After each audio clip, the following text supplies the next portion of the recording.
So what do you see around you?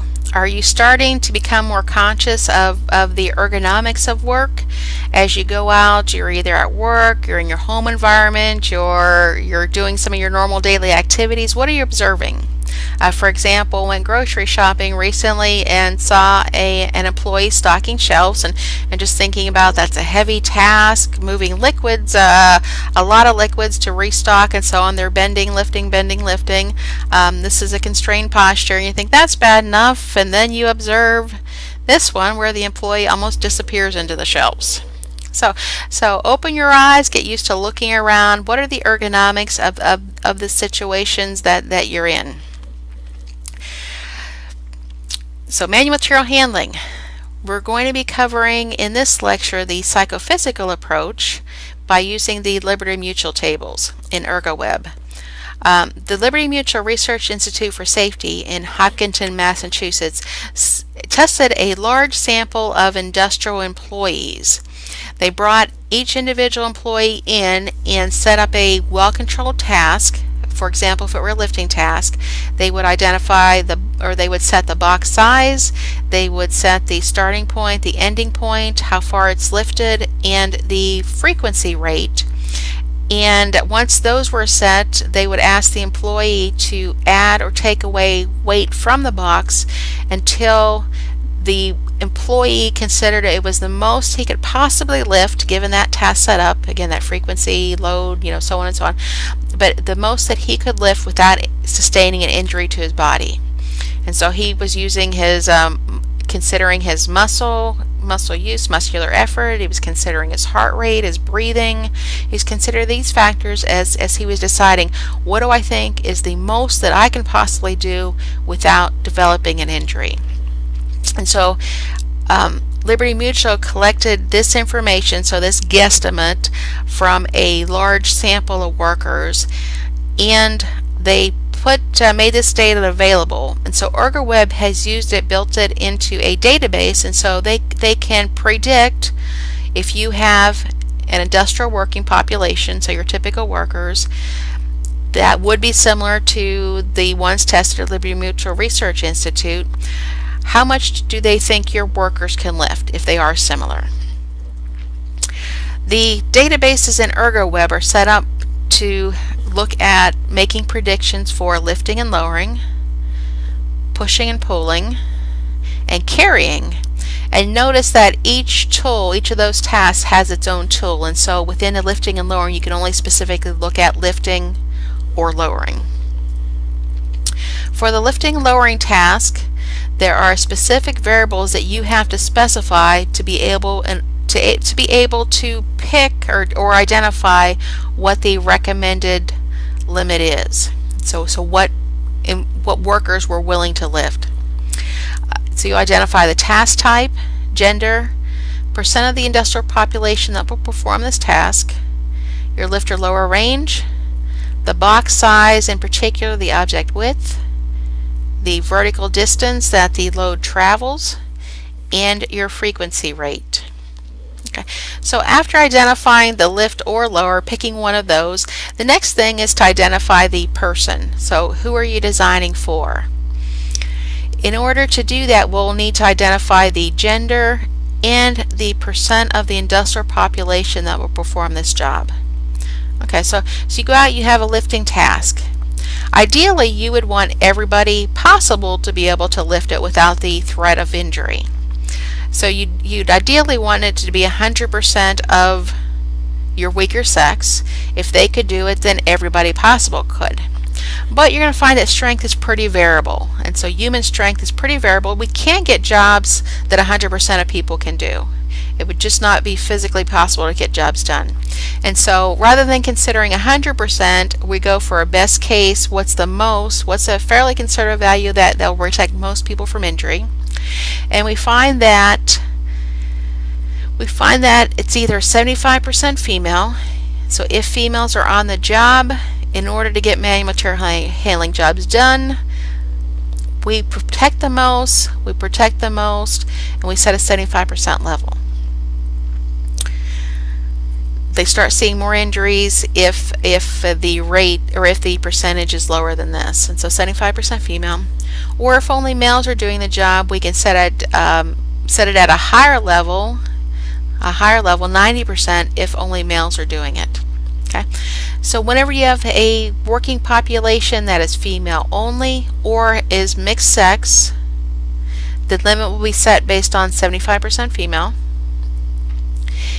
If the task contains male only, we need it to be a little bit heavier. We need stronger workers that are willing to specify male only. Then we would use 90% male.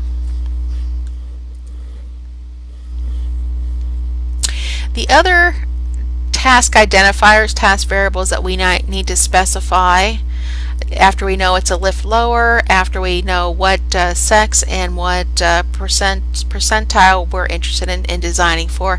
The next specification of lift lower is the range of lift. You're going to find there are natural breakpoints in the body. Natural breakpoints will be if your arms are down at your sides, your knuckle, your shoulder, and then the limit will be your reach. And so below your knuckle will be the floor to knuckle, so floor to knuckle, knuckle to shoulder, and shoulder to reach. Abbreviator, we use it so often in ergonomics that we use the abbreviations I want you to be able to recognize. Okay, so what lifting range are you in? Second thing is we said Liberty Mutual set a specific box size. Well, what they found was important was that in the Nash lifting equation was called the horizontal variable. In this case, Liberty Mutual is calling it an object width. And this is the width of the box away from the body. Okay, so it's different. It's not layman's width, so be careful with that. This is probably the most missed part of this whole entire Liberty Mutual table. Because it's not the everyday layman definition of width, so be careful with that. Next is the vertical distance the box is moved, so just how far does it travel up, down. And then lastly, the frequency of lift in once every so many minutes, seconds, or hours. For example, if you're doing 2 lifts per minute, so 2 lifts per minute, to enter this into the Liberty Mutual tables in ErgoWeb, you need to know that is once every 30 seconds. So once every 30 seconds. If it is, for example, 4 boxes per hour that you're moving, so 4 per hour, that would be once every 15 minutes. Okay, so the frequency is specified once every so many time units. The output that you'll get from the Liberty Mutual tables will be the maximum acceptable weight of load. It might be the maximum acceptable weight of lift, of lower, for this particular set. Sometimes you'll call that mol. You might also see a mal, but it's the most that the Liberty Mutual, based on their testing of actual humans, it's the most that they would recommend that is handled in that particular task. Your interpretation of this, if the actual real life load is less than that mol, the task is okay, it's acceptable, the risk of injury is within acceptable range, so low. If the actual loading, so the actual box, actual load they're lifting is greater than the mol, the task is considered unacceptable. You need to redesign it or control the hazard. The risk of injury is too high. Best way to work through these is by example, and so in this case, a worker's lifting a 35-pound box, a vertical distance of 18 inches over the knuckle to shoulder range. So he's not squatting, bending over, it's knuckle to shoulder. He's doing it once every 30 minutes. The box size in real life is 10 inches wide by 19 inches deep by 12 inches high. I want you to evaluate this. Is it an acceptable job or unacceptable job? Does it need to be redesigned, or is it okay as is? So we're going to switch over to ErgoWeb. Pick the Liberty Mutual tables for lifting lowering out of our tool selection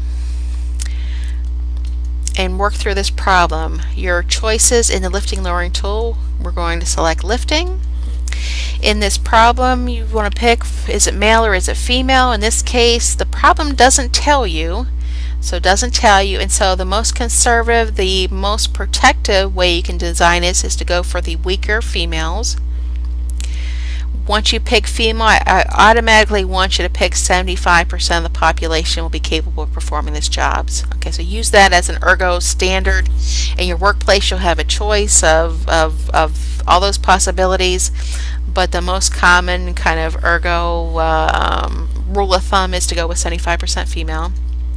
Your range, we said, was knuckle to shoulder. Object width. Be careful. Again, this is tricky. The box, we said, was 10 inches wide by 19 inches deep by 12 inches high. High, we know, is up, down. Width in everyday life is across your body typically. And so that leaves us with 19 inches deep to be the width away from the body. Okay, so be careful with that.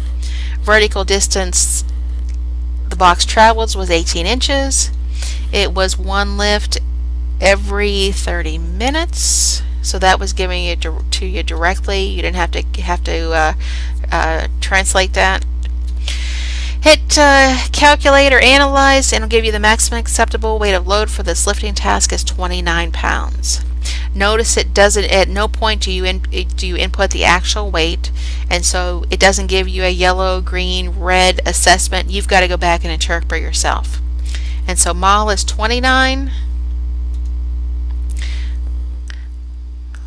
So the mol is 29 pounds. The interpretation is at 29 pounds. Okay.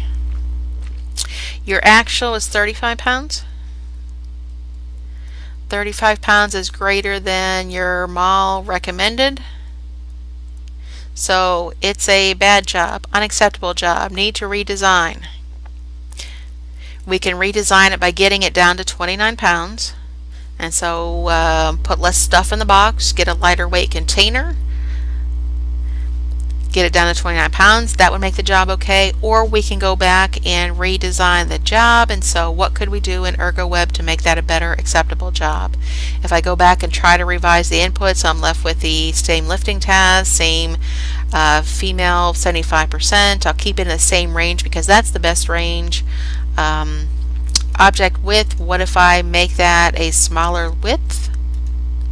And notice underneath, if there are ranges that Liberty Mutual tested, it'll give you limits. You can only lift, or you can only have a width between 13.39 and 29.52 inches. Your vertical distance, what if you lowered that to 10 inches? Lift lower frequency, that's pretty infrequent already, but what if you, instead of 2 an hour, what if you just went to 1 an hour, so once every 60 minutes, or if you want to input one per hour, you could do that to give you the same answer. Now if I fix those parts of the job, you're going to find out that our mol is now 36 pounds. 36 pounds, we go back, 36 pounds is more than the 35 pound actual, and so by doing those you fix the job. You could keep the same 35 pound weight. The push-pull operates very similarly, so these three psychophysical tools are very similar, except for you might have some specific variables that would be identified for that task. For example, in the push-pull, you'll still have your gender, so pick the sex, you'll still have the what percent of the industrial population. But within pushing and pulling, you have a couple different variables, and that is the type of force. Do you want to check to see if the initial force, when you come up to a cart, it's not rolling yet, you have to apply a force to overcome inertia. That is that initial force that starts it rolling. So usually that starting force is higher than the continued force that you apply to keep it rolling. And so you want to test that. But sometimes the sustained force, because it's continuous, you have to keep doing it for longer periods, sometimes you're constrained by the sustained force. And so you want to check that also. And so normally you'll have to do 2 separate runs to analyze a pushing task. 2 separate runs to analyze a pulling task. Okay, so type of force is a selection, The horizontal distance of push-pull, how far do you get it? Are you going all the way across the room? Are you getting it just a couple feet to the next workstation? So how far horizontally are you pushing the cart? Vertical distance of the hands. And so if you have a handle on the cart, or if you don't have a handle, they have to push against the cart, how high vertically are the hands off the floor? And ErgoWeb will give you low, medium, and high vertical height. And lastly, the frequency. Frequency is set up similar to what the lifting was. If we switch over to ErgoWeb again, we're going to go for our tool. Instead of lifting, lowering, go to pushing, pulling. If we're pulling, if we want to look at that first initial force to get the load in motion, to get it rolling, I don't know who my workers are, so I'm going to assume female 75%. I'm going to push it. Notice you can pick between 6.9 to 200.1 feet. If I left that blank, it says leave blank for all distances. My range, let's say it is I don't know what my range is, low, middle, or high, so I would go back and look at definitions. The definition of range is, where do I find that? Up here. Specific heights that workers we can put our hands at will be low, the 57 centimeters or 64 centimeters. That's 15 centimeters below knuckle height for male workers.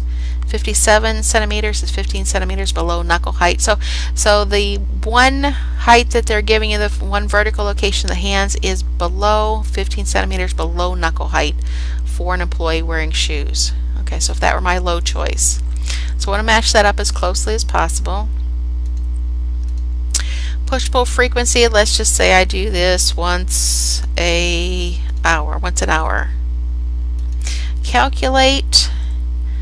I didn't specify a horizontal distance, and so it's going to give me a recommendation for each distance I have. If I'm only moving at 6.9 feet, then I can push with a force, my employees can push with a force of 60 pounds.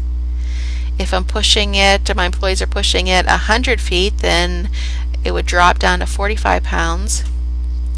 If they've got to continue 200 feet, then that would be a 41 pounds. Okay, but note this is just the initial force on doing these long distance tasks. And again, I would compare if it were actually 70 pounds to get this load in motion. We recommend 41 pounds here. If it were 200 feet that we were pushing it, that would be too high. We'd have to drop, get better wheels, get a better cart, take some of the load off, do something to get it down to 41 pounds.